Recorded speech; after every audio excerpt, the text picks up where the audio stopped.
মির্জা আব্বাসকে কেন ধরতেছেন না? কারণ মির্জা আব্বাস হলো ঢাকা ৮-এর ক্যান্ডিডেট বিএনপির, এবং তার জন্য হার্ড কন্টেস্ট করতো আমাদের এই যে হাদি। হাদি কেন আজকে মারা যাওয়ার পরে মির্জা আব্বাস কেন গ্রেপ্তার হবে না? কেন মির্জা আব্বাসকে নিয়ে প্রশ্ন করা হবে না? কারণ মির্জা আব্বাসের লোকজন হাদিকে থ্রেট করেছে যে তুমি কেন ইলেকশন করতে চাও, কেন এখানে এটা তা হাদি বলেছে হ্যাঁ আমি ইলেকশন করবো। তুমি হাদি একটা আদর্শ, হাদি কোনো ব্যক্তি না। হাদি বাংলাদেশের স্বাধীনতা সার্বভৌমত্বের প্রতীক। সে আমাদের নজরুল, বিদ্রোহী কবি নজরুলের একটা ছায়া। তো আমরা হাদির আদর্শকে সামনে নিয়ে আমাদেরকে আগামী রাজনীতি, আগামী জাতীয় সংসদ নির্বাচন করতে জামাতের সাথে অলি আহমদ গেল, ওই ট্যাগ করা হলো। এখন তাহলে এই যে মুক্তিযোদ্ধারা জয়েন করলো ৩ জন না ৬ জন, তাহলে কি এখন জামাতকে কি ৭১-এর অপবাদ দেয়া যায়? এরকম একটা কিছু উনি বোধহয় বুঝাতে চেয়েছে।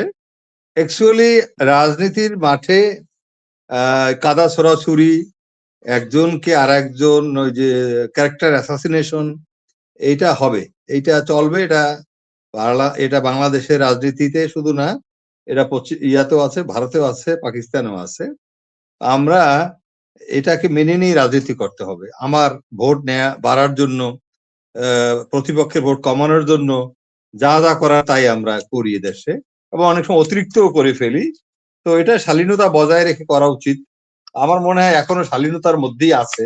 আমি ওই যে হাসিনার আমলের মতো ওইরকম আমি দেখতেছি না, যেভাবে মানুষের যে ভাষায় মানে এক একটা জাতীয় নেতাদেরকে বিএনপির বা জামাতের বা জাতীয় পার্টির করা হতো, খর্ব করা হতো, সে কালচারটা অ্যাকচুয়ালি নাই।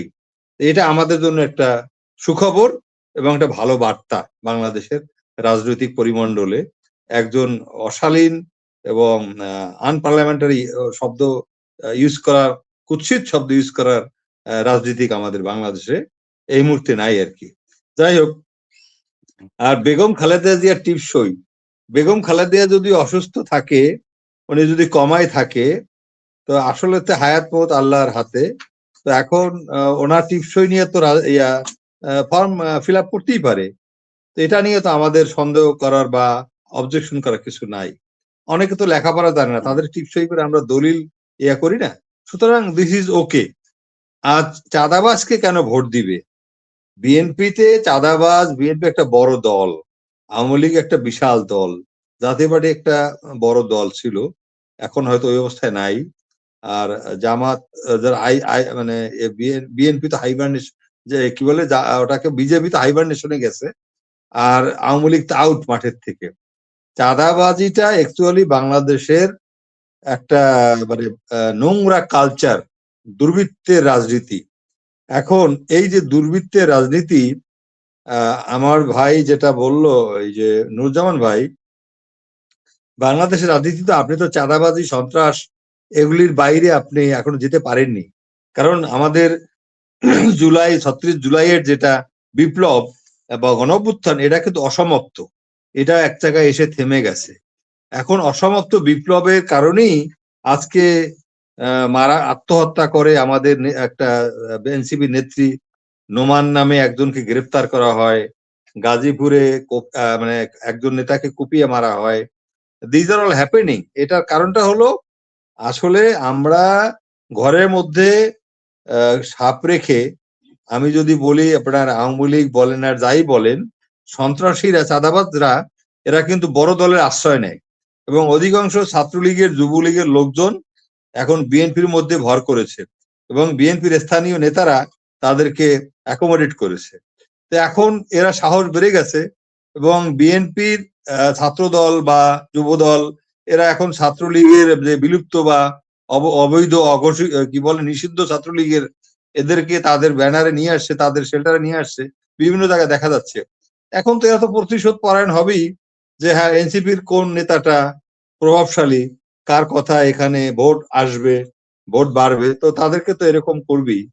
আরেকটা হলো, এনসিপির লোকজন যারা আছে, নেতারা, এরা অধিকাংশ ডিরেইলড হয়ে গেছে।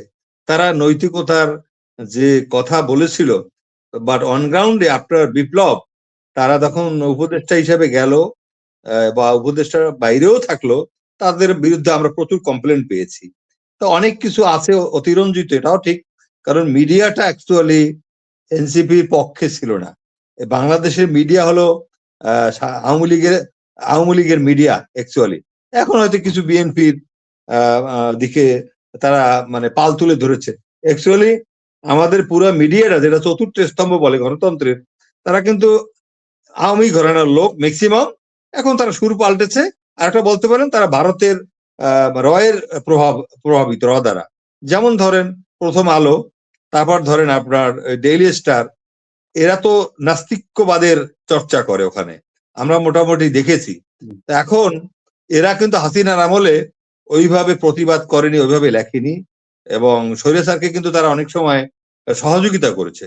এবং কেন যেন ভারতও তাদের ব্যাপারে তাদের এই যে প্রথম আলো পুড়িয়ে দিল বা যেটা ডেইলি স্টারে আঘাত করলো, পুড়িয়ে দিল জনগণ, সেখানে কিন্তু তারা উষ্মা প্রকাশ করেছে ভারত। তাদের একটা এটা নিয়ে যে কষ্ট, সেটা প্রকাশ করেছে। হ্যাঁ, আমরাও এটা পছন্দ করি না, প্রতিষ্ঠানে আগুন দেওয়া বা ইয়ে করা। হ্যাঁ, মাহফুজ আনাম এবং মতিউর রহমান সাহেবকে তো কাস্টডিতে বিচারের আওতায় আনা উচিত। কারণ এরা বহুত এই দেশটাকে বহুত 15 বছরে 16 বছরে বহুত জঙ্গি নাটকের খবর ছাপিয়ে নিরীহ মানুষকে, নিরীহ ধর্মপ্রাণ মুসলমানকে তারা মানে জেলে ঢুকিয়েছে, গুম করিয়েছে, খুন করিয়েছে। এবং এরা যদি এটা সাপোর্ট না করতো, এখন আমার কথা হলো, আমার একটা যদি ডিজিএফআই হোক বা এনএসআই হোক, মিডিয়া উইং তাদেরকে গিয়ে বলবে এইটাকে একটা আপনি জঙ্গি ফ্লেভার দেন, এইভাবে একটা খবর প্রচার করেন, তারা করবে? এটা করা উচিত না। তারা তো বিবেকবান হতে হবে। এখন অর্থাৎ তারা বিক্রি হয়ে গেছিল।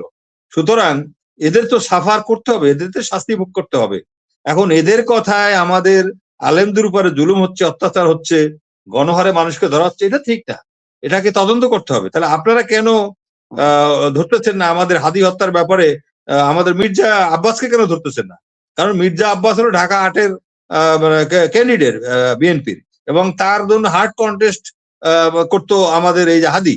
হাদি কেন আজকে মারা যাওয়ার পরে মির্জা আব্বাস কেন গ্রেপ্তার হবে না? কেন মির্জা আব্বাসকে নিয়ে প্রশ্ন করা হবে না? কারণ মির্জা আব্বাসের লোকজন হাদিকে থ্রেট করেছে যে তুমি কেন ইলেকশন করতে চাও, কেন এখানে এটা তা হাদি বলেছে হ্যাঁ আমি ইলেকশন করবো। তুমি কি ওয়ার্ড কমিশনার ছিলা? তুমি কি কাউন্সিলর ছিলে? বলে না। তাহলে কেন? বলে হ্যাঁ আমি করবো, আমি ঢাকা 8-এর কি বলে ভোটার, আমি করব। এখন এই যে মির্জা আব্বাসের মতো একটা মাফিয়া, যে ব্যাংক দখল করতে গেছিল পর্যন্ত আন্দোলনের পরে, 5ই আগস্টের পরে, সে ঢাকা ব্যাংকের মালিক।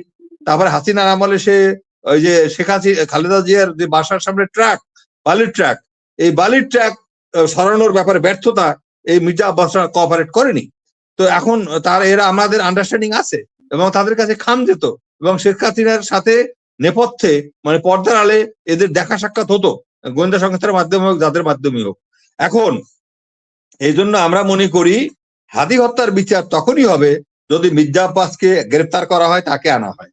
এখন বিএনপি একটা বড় দল, হয়তো যারা সরকারে আছে তারা মনে করছে বিএনপি ক্ষমতায় আসবে, সরকার গঠন করবে, প্রশাসন ওইরকম ঝুঁকে গেছে অনেকটা, আমরা কিছু তাদের আচার আচরণে বুঝতে পারি। হ্যাঁ, এটা হতেই পারে দুর্বলতা, কিন্তু তারপরেও অন্তর্বর্তী সরকারের কাছে আমাদের প্রত্যাশা হলো তারা যেন অতটা নড়বড়ে বা অতটা ঝুঁকে না যায়, তারা যেন এটাকে অ্যাকচুয়ালি তাদের যে নিরপেক্ষতা এটা বিবেচনা করে এটা ধরে রেখে কাজ করে। হ্যাঁ, আপনি একটা এক্সিট চাচ্ছেন, তাদের হয়তো কিছু ভুল ত্রুটি আছে, কিন্তু সেজন্য ডক্টর ইউনূসকে তো আমরা ওইভাবে মানে দেখি না। ওনাকে আমরা যথেষ্ট শ্রদ্ধা করি, ওনার উপরে আমাদের যথেষ্ট আস্থা। ওনার হ্যান্ডস গুলি হয়তো ওইরকম কাজ করতেছে না, আমরা বুঝতে পারি, বাট আমরা জানি ডক্টর ইউনূস ক্যাপাবল এই হত্যার বিচারটা যত দ্রুত সম্ভব করার ব্যাপারে। তো এইটাই আমার বলার ছিল। আরেকটা কিছু কথা আছে যেটা হয়তো আপনাকে আমি এটা এই সময় হয়তো বলতে পারবো না, সময় খুবই কম। তবে হাদি একটা আদর্শ, হাদি কোনো ব্যক্তি না, হাদি বাংলাদেশের স্বাধীনতা সার্বভৌমত্বের প্রতীক। সে আমাদের নজরুল, বিদ্রোহী কবি নজরুলের একটা ছায়া। তো আমরা হাদির আদর্শকে সামনে নিয়ে আমাদেরকে আগামী রাজনীতি, আগামী জাতীয় সংসদ নির্বাচন করতে হবে। এবং তারেক রহমান সাহেবের হাদির প্রতি যথেষ্ট শ্রদ্ধা আছে, কারণ তিনি তার কর্মসূচিতে হাদির কবর জিয়ারত করা কিন্তু পরের দিন উনি গিয়েছিল ঢাকা ইউনিভার্সিটিতে সকাল 10টায়। সুতরাং মির্জা ফখরুল কি বললো, মির্জা ফখরুল হলো বাম রাজনীতির লোক, এরা আসলে বিএনপিতে আসছে পরে, এরা আসলে অরিজিনাল বিএনপি না। সুতরাং এদের মধ্যে কখনো ইসলাম বিরোধী কথাবার্তা, আবার আজকে না গতকালকে দেখলাম টুপি মাথায় দিয়ে আইন ওনারা বাস্তবায়ন করবে। সুতরাং ওনাদের কোনো ক্যারেক্টার নেই, এই সমস্ত মানুষ নিয়ে কথা বলে লাভ নেই। ধন্যবাদ ভাই। Tarique Rahman is the factor, Tarique Rahman is the man who will decide everything. Thank you.